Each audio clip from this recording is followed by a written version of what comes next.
இந்த பதிவை பார்த்துட்டு இருக்கிறவங்க எல்லாருக்குமே வணக்கம். நீங்கள் எல்லாரும் ரொம்ப நல்லா இருக்கீங்கன்னு நம்புகிறேன். நானும் ரொம்ப நல்லா இருக்கேன். முருக பக்தருக்கு ஒரு ஸ்பெஷல் வணக்கம். வேலும் மயிலும் சேவலும் துணை, வேலுண்டு வினை இல்லை, மயிலுண்டு பயம் இல்லை, குகனுண்டு குறைவில்லை, கந்தனுண்டு கவலை இல்லை மனமே. மகா கந்த சஷ்டியை முன்னிட்டு எல்லாருமே ரொம்ப சந்தோஷமாக 48 நாள் விரதம், 28 நாள் விரதம், இந்த மாதிரி விரதம் இருந்துக்கிட்டு வரீங்க. எல்லாரோட வேண்டுதலும் கண்டிப்பாக முருகர் வந்து நிறைவேற்றுவார்.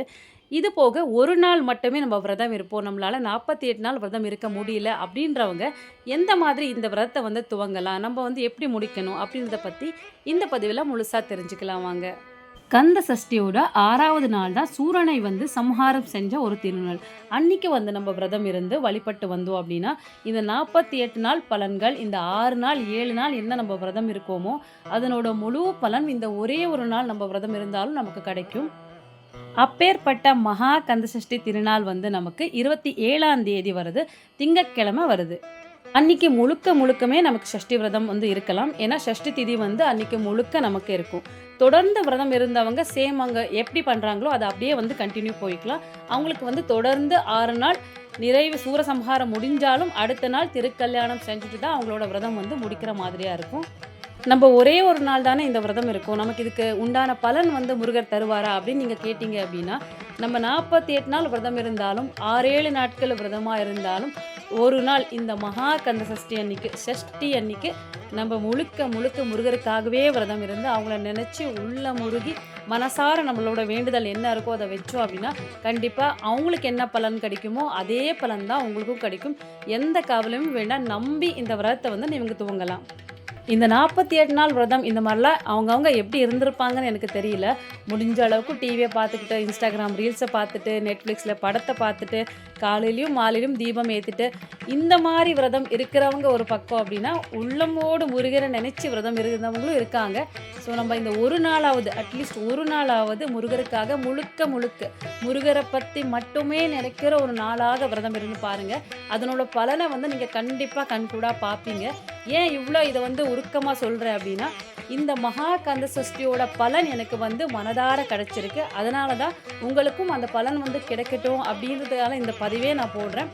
ரீசெண்டாக நான் எந்த பதிவுமே போட்டதில்லை, ஆனால் இந்த ஒரு நாளாவது கண்டிப்பாக எல்லாருமே இந்த விரதத்தை வந்து கடைப்பிடிச்சே ஆகணும் அப்படின்றதுக்காக தான் இந்த பதிவு போடுறேன். எத்தனை பேர் இதை பார்ப்பீங்கன்னு கூட எனக்கு தெரியல. பார்த்தவங்க கண்டிப்பாக நாளைக்கு இந்த விரதத்தை வந்து நீங்கள் கடைப்பிடிச்சே ஆகணும் அப்படின்னு நான் வேண்டிக்கிறேன். இப்போ ஒரு நாள் விரதத்தை வந்து நம்ம துவங்கணும் அப்படின்னா நீங்கள் வந்து கரெக்டாக 27ஆம் தேதி காலையில் பிரம்ம முகூர்த்தத்தில் எழுந்துக்கோங்க. இந்த ஒரு நாளாவது முருகருக்காக இருக்கிறதுனால காலையில் கொஞ்சம் சீக்கிரமாகவே எழுந்துக்கிறது நல்லது. 6 மணிக்குள்ளே உங்களோட விரதத்தை வந்து துவங்கிறது ரொம்பவே நல்லாயிருக்கும். நீங்கள் வந்து பிரம்ம முகூர்த்தத்தில் எழுந்துட்டீங்க அப்படின்னா கண்டிப்பாக இது எல்லாமே ரொம்ப சுமூகமாக முடிஞ்சிடும். உங்களுக்கு காப்பு கட்டணும் அப்படின்னு ஆசை இருந்தால் நீங்கள் தாராளமாக காப்பு கட்டிக்கலாங்க.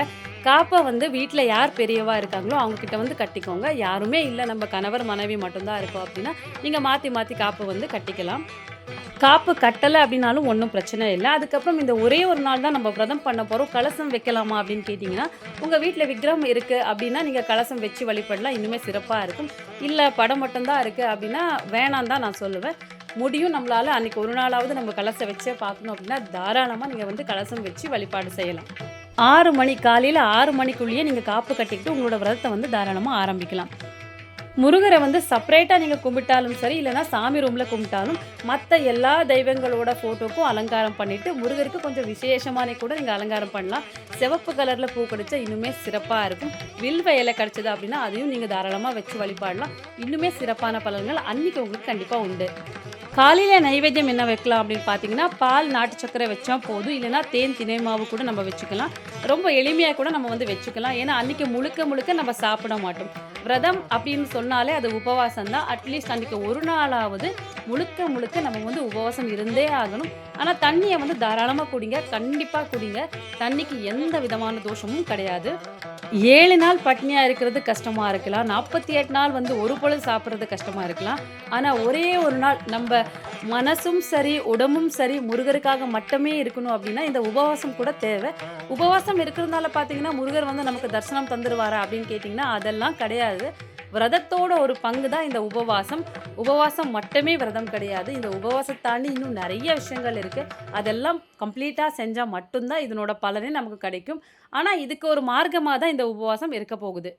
அதுக்கப்புறம் வீட்ல நீங்க ஷட்கோணம் தீபம் போடணும். ஷட்கோண தீபம் வந்து முழு 6 விளக்கையும் நம்ம வச்சாகணும். ஏன்னா, இது வந்து கந்த சஷ்டியோட 6வது நாளா இருக்கிறதுனால, ச, ர, வ, ந, ப, வ இப்படி 6 எழுத்து மேலயும் நீங்க தீபம் வச்சு வழிபாடு செய்யணும்.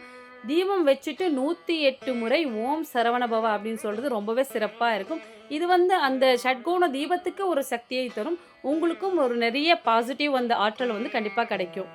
அடுத்ததா என்னென்ன பதிகங்கள் படிக்கலாம் அப்படின்னு கேட்டிங்கன்னா, நீங்க என்னென்ன படிப்பீங்களோ, திருப்புகழா இருக்கலாம், சஷ்டி கவசமா இருக்கலாம், குரு கவசமா இருக்கலாம், கந்தர் அலங்காரம், கந்தர் அனுபூதி, உங்களால என்னென்ன பாராயணம் செய்ய முடியுமோ அது அத்தனையும் நீங்க தாராளமா பாராயணம் செய்யலாம்.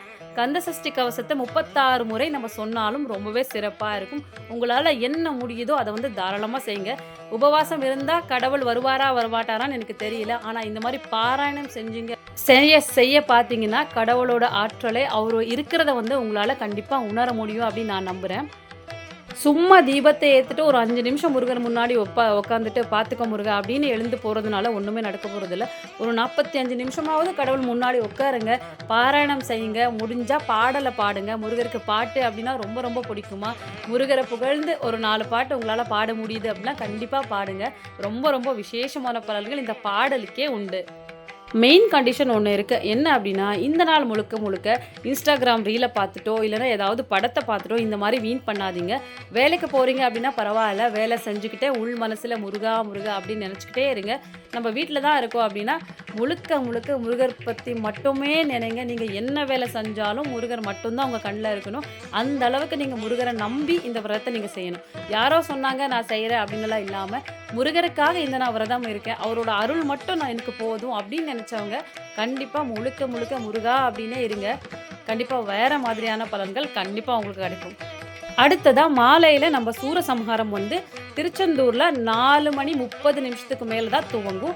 ஆனா நம்ம ஊர்ல வந்து சில ஊர்ல வந்து 8 மணிக்கு மேல, 9 மணிக்கு மேல சூரசம்ஹாரம் இந்த மாதிரிலாம் இருக்கும்.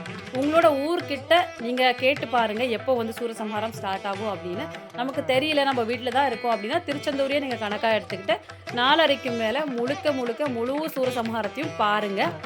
அங்க போகறதுக்கு வாய்ப்பு இருக்கு அப்படின்னா திருச்செந்தூர்ல போய் பார்த்துட்டு வாங்க. இல்ல நம்ம வீட்ல தான் பார்க்குறோம் அப்படின்னா தொலைக்காட்சியில முழுசா போடுவாங்க. முழுசா பார்த்துட்டு சூரன் தலை வந்து எப்போ கீழே விழுகிறதோ அப்போ வந்து நீங்க தலைக்கு குளிச்சிடணும். இது தொடர்ந்து விரதம் இருக்கிறவங்களுக்கும் சரி, ஒரு நாள் விரதம் இருக்கிறவங்களுக்கும் சரி, சூரன் தலை விழுந்ததுக்கு அப்புறம் நீங்க எல்லாருமே வந்து தலைக்கு குளிக்கணும். ஆனா, அன்னைக்கு ஒரு நாள் மட்டுமே விரதம் இருக்கிறவங்க, அதுக்கப்புறம் ஷட்கோணம் தீபம் ஏத்துட்டு, மறுபடியும் நீங்க எல்லாத்தையும் பாராயணம் செஞ்சுட்டு, நைவேத்தியமா பார்த்தீங்கன்னா, கலவை சாதம் வந்து நீங்க வச்சுக்கலாம். இந்த வெரைட்டி ரைஸ் அப்படின்னு சொல்லுவாங்கல்ல, சித்ரான்னா, தயிர் சாதம் இந்த மாதிரிலாம் நீங்க செஞ்சு வச்சுக்கலாம். நம்மளால முடியாது அப்படின்றவங்க ஏதாவது ஒரு வகை சாதமாவது செஞ்சு வச்சுக்கலாம். உங்களுக்கு படையல் போடுற வழக்கம் இருக்கு. அன்னைக்கே வந்து கல்யாண சாப்பாடையும் நம்ம செஞ்சு போட்டுடுறோம் அப்படின்னா, நீங்க அதையும் அன்னைக்கே செஞ்சுட்டு, உங்களோட விரதத்த வந்து முடிச்சுக்கிறதுக்காக, இந்த ஒரு நாள் விரதம் இருக்கிறவங்க, அன்னைக்கே உங்களோட விரதத்த கூட நீங்க தாராளமா முடிச்சுக்கலாம். உங்க வீட்ல விக்கிரகம் இருக்கு அப்படின்னா, சூரசம்ஹாரத்துக்கு அப்புறம் முருகர் வந்து ரொம்ப கோவத்துல இருப்பாரு. அவருக்கு வந்து பாலாபிஷேகம் திகட்ட திகட்ட உங்களால முடிஞ்ச அளவுக்கு பாலாபிஷேகத்த செஞ்சுட்டு, அதுக்கப்புறம் நீங்க தயிர் சாதம், வெரைட்டி ரைஸ் இந்த மாரி நெய்வேத்தியம் வைக்கும்போது இன்னுமே சிறப்பா இருக்கும். சூரசம்ஹாரத்துக்கு அப்புறம் பார்த்தீங்கன்னா, முருகரோட கோவம் வந்து கொஞ்சம் கொஞ்சமா குறையும். அப்போ நீங்க உங்களோட வேண்டுதல் என்ன இருக்கோ அத வந்து வச்சுட்டு நீங்க பாராயணம் செய்யும்போது, இன்னுமே சீக்கிரமா உங்களோட வேண்டுதல் கண்டிப்பா நிறைவேறும். ஒரு நாள் விரதம் இருக்கிறவங்க காலையில திருக்கல்யாணத்து வரைக்கும் நீங்க காக்க வேண்டாம். அன்னைக்கே பார்த்தீங்கன்னா, நைவேத்தியம் வச்சுட்டு, அந்த நைவேத்தியத்த நீங்க சாப்பிடும்போதே உங்களோட விரதத்த வந்து நீங்க முடிஞ்சு செஞ்சுக்கலாம். கையில இருக்கிற காப்பையும் நீங்க கழட்டிடலாம். அன்னைக்கு உங்களோட விரதம் வந்து இத்தோட வந்து முடிய போகுது. ஆனா, தொடர்ந்து விரதமா இருக்கிறவங்க, இந்த என்ன 6 நாள் இருக்கிறீங்களோ, உங்களோட விரதம் வந்து 7வது நாட்கள் தான் முடிய போகுது. அதனால 6வது நாள் உங்களுக்கு சாப்பாடு கிடையாது. அன்னைக்கு நீங்க சாப்பிடக்கூடாது. ஆனாலும் சூரசம்ஹாரத்துக்கு அப்புறம் பார்த்தீங்கன்னா, கொஞ்சமா பால் குடிக்கிறது சிறப்பு அப்படின்னு சொல்லுவாங்க. முருகருக்கு அபிஷேகம் செஞ்ச பாலா இருக்கலாம், நைவேத்தியம் செஞ்ச பாலா இருக்கலாம். அத நீங்க வந்து தாராளமா எடுத்துக்கலாம். இது 7வது நாள் தொடரும் இல்லையா? அவங்களுக்கு கூட நீங்க தாராளமா எடுத்துக்கலாம். ஏதாவது கோவில்ல பிரசாதமா குடுத்தாங்க அப்படின்னா, அதையும் நீங்க கொஞ்சம் வந்து சாப்பிட்டுக்கலாம். அதுல எந்த பிரச்சனையும் கிடையாது. யாரெல்லாம் பட்னியா விரதம் பண்றீங்களோ, ஒரு பொழுது இந்த மாரிலாம் இருக்கிறீங்களோ, தாராளமா தண்ணி குடிங்க. முக்கியமா தண்ணி குடிச்சே ஆகணும். தண்ணி குடிங்க ப்ளீஸ். நம்ப குழந்தைக்காக இந்த சஷ்டி விரதம் இருக்கும். ஆனா, ஒரே ஒரு நாள் இருக்கும். நம்ம என்ன பண்ணணும் அப்படின்னு கேட்டிங்கன்னா, நீங்க காலையிலேயே சுவாமி வழிபடும்போது ஒரு பாலாடை எடுத்துக்கோங்க. அந்த பாலாடையில கொஞ்சமா பால ஊத்திட்டு, நீங்க சுவாமி முன்னால வச்சு வழிபடுங்க. இதே மாதிரி சாயங்காலமும் வழிபாடு செஞ்சுட்டு, காலையில ஒரு பாலாடை, சாயங்காலம் ஒரு பாலாடை இந்த மாரி கூட வச்சுக்கலாம். இல்லைன்னா ஒரு பாலாடை மட்டும்தான் இருக்குது அப்படின்னா நீங்கள் காலையிலேயே பாலை வச்சுட்டு நீங்கள் அதை நைவேத்தியமாக வச்சு அந்த பாலோட சேர்த்து அது யாராவது குழந்தை இருப்பாங்க இல்லையா, அவங்க வீட்டுக்கு வந்து தானமாக கொடுக்கறது ரொம்ப ரொம்ப சிறப்பாக இருக்கும். இது வந்து பார்த்தீங்கன்னா ஒரு 12 சஷ்டி, கரெக்டாக ஒரு 12 சஷ்டி வரைக்கும் நீங்கள் தொடர்ந்து செஞ்சுட்டே வரும்போது இந்த பாலாடு தானம் வந்து செஞ்சுக்கிட்டே வந்தீங்க அப்படின்னா கண்டிப்பாக முருகரே உங்கள் வீட்டில் குழந்தையா பிறப்பாரு. இதில் எந்த மாற்று கருத்துமே இல்லை. யார் யாரெல்லாம் குழந்தைக்காக இருக்கீங்களோ கண்டிப்பாக நீங்கள் இந்த விரதத்தை இந்த முறையில் எடுத்துக்கிறது ரொம்பவே சிறப்பாக இருக்கும். அடுத்ததாக பார்த்தீங்கன்னா எந்த விரதமாக இருந்தாலும் நம்ம தானம் கொடுக்கறது அப்படின்றது ரொம்பவே சிறப்பாக இருக்கும். அதுலேயும் இந்த மகா கந்த சஷ்டியோட 6வது நாளான அன்றைக்கி நீங்கள் வந்து யாருக்காவது அன்னதானம் செய்கிறது இன்னுமே சிறப்பான பலன்களை எப்போவுமே உங்களுக்கு கொடுக்கும். நான் நிறைய பதிவில் சொல்லியிருப்பேன், நம்மளோட கர்ம வினை அப்படின்றது ஒன்று இருக்கு இல்லையா, நம்ம 10 வருஷம் விரதம் இருக்கும், 5 வருஷம் விரதம் இருக்கும், ஆனால் எந்த பலனுமே நமக்கு இல்லையே, சிலருக்கு ஒரு வருஷத்துலேயே அவங்களோட பலன் கிடச்சிருச்சு அப்படின்னு சொல்கிறாங்களே அப்படின்னு நீங்கள் நினச்சிங்க அப்படின்னா நம்மளோட கர்ம வினை எவ்வளோத்துக்கு எவ்வளோ இருக்கோ அவ்வளோத்துக்கு அவ்வளோ நமக்கு அந்த வினையோட துன்பத்தை நம்ம வந்து அனுபவிச்சே தீரணும். ஆனால் விதியை மாற்றக்கூடிய முருகப்பெருமான் கிட்ட நீங்கள் வணங்குனீங்க அப்படின்னா உங்களோட விதியே மாறும்போது கர்ம வினை என்னங்க, அது எங்கெங்கே போக போகுது, கண்டிப்பாக அதையும் முருகர் பாதத்தில் வச்சுருங்க, அவங்களே வந்து பார்த்துப்பாங்க. ஸோ இந்த கர்ம வினை எல்லாம் குறையணும் அப்படின்னா நம்ம முதல்ல நல்லது நினைக்கணும், நல்லது செய்யணும், நல்லது மட்டும்தான் செய்யணும், முடிஞ்ச அளவுக்கு தான தர்மம் செய்யணும். எதையும் எதிர்பார்க்காம நம்ம வந்து தான தர்மத்தை செய்கிறது ரொம்பவே சிறப்பாக இருக்கும். அதுக்கு தான் இந்த கர்ம வினையை நீக்கிற ஒரு சக்தி இருக்குது. அதுலேயும் இந்த அன்னதானம் அப்படின்றது ரொம்ப ரொம்ப சிறப்பு. ஒரு உயிரை வந்து காக்கக்கூடிய விஷயம் அப்படின்னா அது வந்து அன்னம் தான். அந்த அன்னத்தை நம்ம தானம் செய்யும்போது கண்டிப்பாக அந்த தானத்தோட பலன் வந்து நம்ம தலைமுறையே காக்கும் அப்படின்னு சொல்லுவாங்க. எப்பேற்பட்ட துன்பங்கள் இருந்தாலும், எப்பேற்பட்ட கடன் இருந்தாலும், என்னதான் கஷ்டம் இருந்தாலும் முருகப்பெருமானை நம்பி இந்த விரதத்தை வந்து இருந்து பாருங்க. நீங்க என்ன வேண்டுதல் வைக்கிறீங்களோ இல்லையோன்னு எனக்கு தெரியாது, ஆனால் முருகரோட முழு அருள் எனக்கு வேணும் அப்படின்ற ஒரே ஒரு வேண்டுதலை வச்சு பாருங்க. உங்க கூட இருப்பது முருகன் அப்படின்னா, உங்க பின்னால் நிற்பது முருகன் அப்படின்னா, நீங்க என்ன நினைக்கிறீங்களோ, உங்க மனதார நீங்க என்ன நினைக்கிறீங்களோ கண்டிப்பா அது எல்லாமே நடக்கும். நீங்க கேட்டது என்னங்க, கேட்டது நீங்க நினைத்தது எல்லாமே நடக்கும். ஏன்னா உங்க கூட இருக்கிறது முருகப்பெருமான். ஸோ முருகப்பெருமானோட அருளை நீங்க பெற பாருங்க. இந்த ஒரே ஒரு வேண்டுதல் போதும், கண்டிப்பா உங்களோட வாழ்க்கையே மாறிடும். அது எந்த விதமான கஷ்டமா இருந்தாலும் சரி, நீங்க எப்பேற்பட்ட துன்பத்தில் இருந்தாலும் சரி, கண்டிப்பா முருகர் அதை வந்து கண்டிப்பா மாற்றி கொடுப்பாரு. இதை நான் வந்து ஃபீல் பண்ணி சொல்கிறேன். ஏன்னா எனக்கு வந்து நடந்திருக்கு, நிறைய விஷயங்கள் நடந்திருக்கு. அது எல்லாமே கண்டிப்பாக கூட சீக்கிரத்தில் உங்ககிட்டையும் நான் ரிவீல் பண்ணிக்கிறேன். அப்போது நீங்களும் நம்புவீங்க முருகர் பெருமானோட அருள் எவ்வளோ இருக்குது அப்படின்னு.